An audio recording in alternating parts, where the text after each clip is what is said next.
All right, let's dive in. Today, we're all about canoeing. Canoeing? Yeah, we're going to bust some myths. You know, the ones that make people think you got to be like a wilderness pro to even try it. Oh yeah, tons of those floating around. So let's get right to it. First myth, what do you think it is? Well, probably the one we hear most often, that you gotta be some kind of super athlete, all muscles and no brains. Right, like you need to bench press a tree trunk just to pick up the paddle. Strength's not a bad thing to have, of course, but honestly, technique's way more important. hmm In canoeing, finesse beats brute force. You know what I mean? Technique over power. Okay, I'm listening. Yeah. What kind of techniques are we talking about here? Think smooth moves, efficiency, using your whole body, not just your arms. You gotta leverage the paddle, right? Engage your core. Like the J-stroke, for instance. That's key when you're paddling solo. J-stroke. Sounds kind of mystical. It's more about physics than magic, really. It's like drawing a J in the water at the end of each stroke. Helps you go straight, fight that natural urge to turn. Once you get that down, you can glide along pretty effortlessly. See, that already makes it sound less intimidating. So it's not all about brute force, huh? Nope. More about working smarter, not harder. And that actually ties into another myth, the whole tipping over thing. Oh man, that's the classic canoe fear, right? Like picturing yourself flailing in the water as your canoe flips over. Happens in the movies a lot, but those are probably not using modern canoes, Mhm. the recreational ones. They're built for stability, wider base, flatter hull. Like the difference between balancing on a tightrope versus a sidewalk. Exactly. And even then, tipping's not so easy if you know what you're doing. Weight distribution matters. Learning how to handle the canoe, not fighting it. So no superhuman balance skills needed. Nope. More about understanding how the canoe moves, working with it. Starting out on calm waters always helps build confidence, too. Okay, so we've tackled strength, stability, but what about the big one? Swimming. You mean the idea that you need to be an Olympic swimmer before even thinking about stepping in a canoe? Right. Like one wrong move and you're a goner paddling frantically with just your hands. Any water activity has risks. Got to be realistic. But canoeing's pretty safe if you take precautions. So even if you're not like Michael Phelps, you can still canoe safely. Absolutely. Life jacket, always properly fitted. Doesn't matter how strong a swimmer you are. It's your backup. Reassuring, for sure. But what if someone's really not a water person, maybe even can't swim? Anything else they can do? Oh, definitely. Stick close to shore for one. Pick calm spots, no crazy rapids or anything, and paddle with folks who know what they're doing. That always helps. Makes sense. What about those canoeing courses? Do those help? Best thing you can do, honestly. Learn the right techniques, from basic strokes to how to get yourself out of trouble if things go wrong. Speaking of learning, that reminds me of another myth that you need like years of training before you're even allowed to touch a paddle. Oh yeah, the whole canoeing is for experts only thing. It's just not true. No secret handshakes required then. Nope. Basics are easy to pick up. It's like riding a bike, really. Bit wobbly at first, but you get the hang of it quick. More bike than black belt. I like that. So no intense training montage needed. But doesn't that lead us to another common myth? The canoeing is for young people. One. Right on the money. Like once you hit a certain age, it's rocking chairs and reminiscing about the good old days, right? Yeah, picturing a bunch of seniors sadly watching the youngsters paddle away. Funny image, but age is just a number out on the water. So there's no upper limit on canoeing fun. Not at all. See, folks of all ages out there, seniors included. It's a low impact, good for the joints, gets you out in nature, and it's great for families, different generations, connecting, having fun together. Now that's a picture I like. But okay, all this sounds great, but is it actually FUN? Now that's the most important question. Some folks might imagine it's just sitting there watching the trees go by. Is there more to it than that? Way more. All right, I'm all ears. What makes canoeing so enjoyable? Think of it as your own adventure on the water. Okay, I'm liking this already. You can explore hidden spots, watch wildlife, try some fishing, take amazing photos, or just enjoy the paddling, the peacefulness of being surrounded by nature. So something for everyone, no matter what you're into. Exactly. It's about making it your own, finding what you love about it. Plus, let's not forget, it's a workout too. You got it. Good for your core, your back, arms, even your legs. And you can adjust the intensity, make it as chill or as challenging as you want. So it's not just a lazy river float. Could be if that's your thing, but it can be a solid workout too. Okay, this is all making me want to grab a paddle already. Yeah. But wait, location.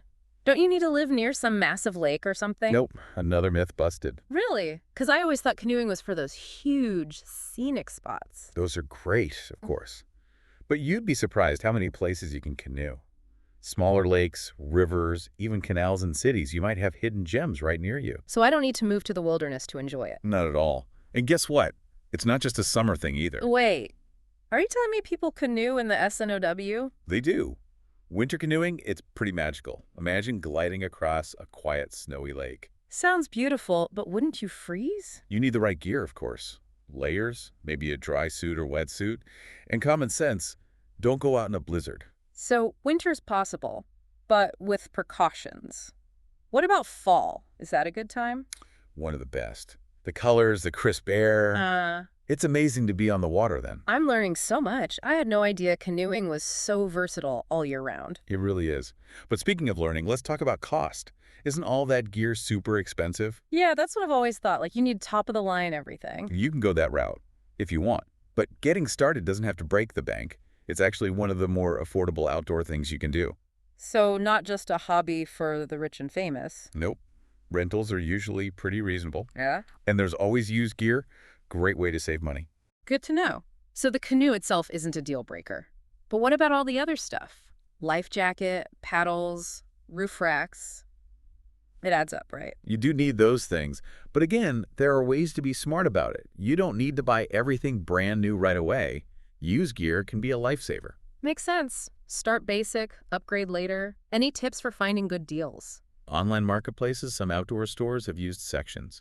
Local paddling clubs, too. And don't be shy to ask around. People are usually happy to help. Good advice. So gear is manageable, but transportation. Don't you need like a monster truck to haul a canoe? Not quite. Most cars can do it. You just need a roof rack. Okay, but what about those crazy strapping systems I've seen? All those ropes and knots. It looks intimidating. I get it, but honestly, it's simpler than it looks. Most racks come with easy straps, clear instructions, and there are tons of videos online if you need help. Okay, maybe it's not as scary as I thought, but let's be honest. Isn't canoeing kind of bad for the environment? That's a good question, and one every canoeist should think about. The good news is, compared to motorboats, canoes are pretty low impact. So it's all about being respectful, right? Exactly. Go on. Leave no trace, stay away from sensitive areas, respect wildlife. If we're careful, we can enjoy canoeing AEB, keep nature beautiful. This has been eye-opening. We've busted so many myths already, but I feel like we've just scratched the surface. There's always more to explore. Well then, let's keep paddling. We'll be back with more myth-busting in the next part of our deep dive. Welcome back to the deep dive. We're still paddling through these canoeing myths. You know, thinking about all this, another myth just popped into my head. That canoes are only for calm water, like those postcard-perfect lakes. Yeah, the peaceful paddling only myth. Common one. Calm water IS great for beginners, but there's way more to canoeing than that. So you're saying it's not just leisurely floats down a lazy river, that canoes can handle some excitement. For sure. Canoes are super versatile, way more than people think. Depends on the design, of course, and your skill level.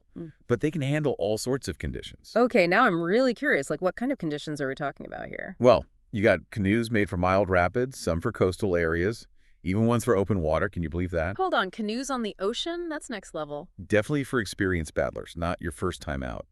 But even without going that far, there's so much to explore beyond calm lakes, rivers with a bit of current, winding streams, maybe even some smaller rapids if you're feeling adventurous. My image of canoeing is changing fast. It's not just about serenity. It's about, like, choosing your own adventure, right?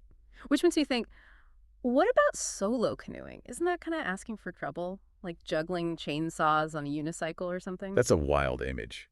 But solo canoeing can be amazing and safe too, as long as you've got the skills and take precautions. A lot of experienced paddlers actually prefer going solo, for the freedom and independence. So it's not just for couples paddling off into the sunset. Definitely not. It's about connecting with nature on your own terms, going at your own pace, really taking it all in, builds confidence. You get to really refine those skills. I can see how that would be empowering. But safety-wise, any advice for someone thinking about solo trips? Always. Safety first, no matter what. Solo trips, it's extra important to let someone know your plans, where you're going, when you'll be back. Stick to familiar routes, especially when you're starting out. Make sure you're comfy with self-rescue techniques too. Oh, and that J-stroke we talked about. Crucial for solo paddling. Helps you stay in control. So preparation, practice, those are key. But it sounds like solo canoeing can be a really powerful experience. It can be transformative for sure. Challenge yourself, connect with nature on a deeper level, find that self-reliance you might not get otherwise. Okay, I'm sold on solo canoeing. Different waterways, different seasons. We've busted a lot of myths today. But before we get too carried away, shouldn't we talk about the elephant in the room, the cost? You mean besides the canoe itself, which we already said is more affordable than people think? Exactly. Even if the canoe is within reach, what about all the other stuff? Paddles, life jackets, those roof racks. It's got to add up, right? Well, yeah, there are costs involved, but it doesn't have to be a budget buster. You don't need to buy everything brand new, for one thing. Used gear is a great option, especially for things like PFDs and paddles. So start with the basics, upgrade later. Exactly. Plus, you can find some great deals on used gear if you know where to look. Online marketplaces are great for that. Local paddling clubs often have used gear swaps. Even some outdoor stores have consignment sections. Good to know. So gear's not necessarily a roadblock. But what about getting the canoe places? Do you need a giant truck for that? Another myth busted. A truck is handy, but most cars can handle it. Just need a good roof rack. Okay, but what about all those straps and things? I've seen some complicated setups. Looks like you need a degree in knot tying. It does look intimidating, I admit. But honestly, it's not that hard. Most roof racks come with easy-to-use straps, instructions too. And there are tons of videos online, step-by-step guides. It's really not as bad as it seems. Okay, so maybe I could handle the transportation part. But let's be realistic. Isn't canoeing really just a warm weather activity? Who wants to be out on the water when it's freezing? Yeah, that's where you'd be surprised. Canoeing isn't just for summer, not at all. Some people even say the best canoeing is in the colder months. Wait, you're telling me I should be out there paddling in the middle of winter? No, no, Now no. that sounds a bit extreme. It's not as crazy as it sounds. Winter canoeing's getting more popular, and for good reason. It's a whole different experience, super peaceful and beautiful. Okay, you've piqued my curiosity. What's so special about canoeing in the winter? Imagine it. A quiet, snowy lake. You're gliding along, the air is crisp and still. The only sounds are the ice cracking and your paddle dipping into the water. It's really special. I can see how that would be amazing, but wouldn't I freeze solid out there? Right. Gear's essential, of course. Dry suit or wetsuit, layers underneath, that kind of thing. And always be mindful of the weather. No paddling in a blizzard. So winter's possible, but with precautions. What about fall? Good time for canoeing. Definitely. Fall might be the best time, honestly. The colors, the crisp air. It's magical being on the water then. This is blowing my mind. I was so wrong thinking canoeing was just a summer thing. It's all about being open to new experiences, realizing that each season has something special to offer on the water, and a canoe is the perfect way to experience it all. I'm loving this expanded view of canoeing. But before we all rush out to buy canoes, let's talk about one more myth. I think it's an important one. Sounds good to me. What are you thinking of? The idea that canoeing is only for social butterflies, that you always need a group to enjoy it. The canoeing's a team sport myth. While it allies fun to paddle with friends and family, there's something really special about solo canoeing, too. So it's for introverts, too, then, for people who love solo adventures. Absolutely. Solo canoeing can be a really personal, even meditative experience. You connect with nature, disconnect from all the noise of everyday life. Just be present in the moment. That sounds amazing, especially these days when everyone's so connected all the time, like a digital detox on the water. Yeah. Exactly. Solo canoeing gives you the chance to slow down, breathe deeply, and appreciate the beauty around you. It's a chance to reconnect with yourself, find that peace and quiet that's so hard to come by these days. I'm feeling inspired. Makes me want to grab a paddle and head out right now. Me too. But before we do that, let's continue our canoeing deep dive. We'll be right back with more myth-busting and paddling insights in the last part of our episode. All right, welcome back to the deep dive. We're wrapping up our canoeing myth-busting extravaganza. And hopefully inspiring some folks to get out on the water. I think we've done a pretty good job of showing that canoeing's not just for the super outdoorsy types. Yeah, we've tackled strength, stability, cost, even the weather. Turns out there's a lot more to canoeing than most people think. And, you know, as we've been talking, it's really hit me that it's not just about the physical part of canoeing, right? Definitely not. Mm. It's the whole experience, the connection with nature, that peacefulness of being out on the water. It's almost like a mental reset, being out in nature like that. It is. A chance to disconnect from all the noise and stress, reconnect with yourself, appreciate the beauty around you. We've talked a lot about the practical stuff, the gear and techniques, safety tips.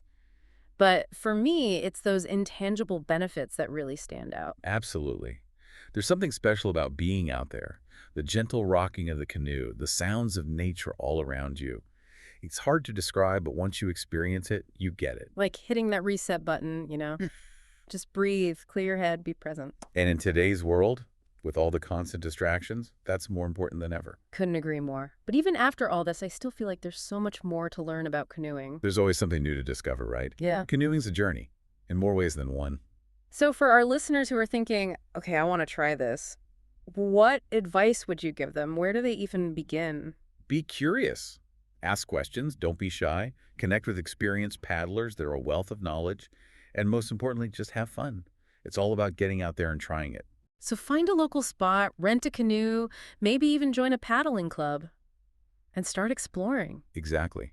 And share your stories. We'd love to hear about your adventures. Thanks for joining us on this canoeing deep dive. We hope we've inspired you to give it a try. Happy paddling!